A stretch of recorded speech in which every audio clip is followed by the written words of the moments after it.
ত্রয়োদশ জাতীয় সংসদ নির্বাচনের জন্য জামায়াতে ইসলামী তাদের প্রস্তুতি প্রায় সম্পন্ন করেছে।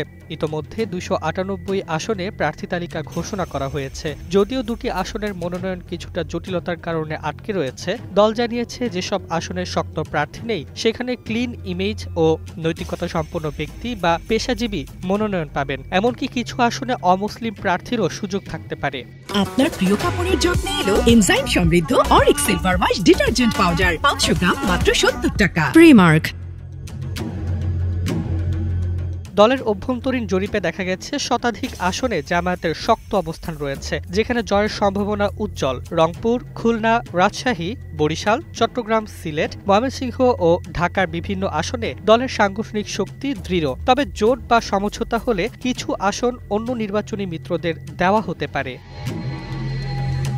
জামায়াত ইতোমধ্যে প্রার্থীদের প্রচারণা শুরু করেছে এবং পোলিং এজেন্ট ও নির্বাচনী কর্মকর্তাদের প্রশিক্ষণও চলমান। দলের কেন্দ্রীয় নির্বাচন বিভাগ চলতি বছরের শুরু থেকেই খসড়া প্রার্থীদের প্রস্তুতিতে কাজ করছে। শীর্ষ নেতারা জানিয়েছেন, এবার নির্বাচনকে কেন্দ্র করে দল আগের তুলনায় অনেক বেশি কৌশলী ও পরিকল্পিত।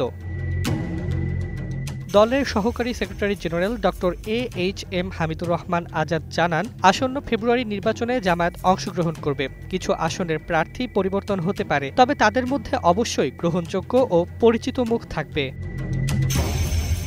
একসময়ের বিএনপির মিত্র জামায়াত এখন আর নির্বাচনী সমঝোতায় অংশ নেবে না। আজাদ বলেন, ফ্যাসিবাদী সরকার বিরোধী আন্দোলনের সময় বিএনপির সঙ্গে একত্রে কাজ করা হলেও বর্তমান বাস্তবতায় তাদের অসামাজিক কর্মকাণ্ড ও ইমেজ সংকটের কারণে কোনো জোট গঠন হবে না।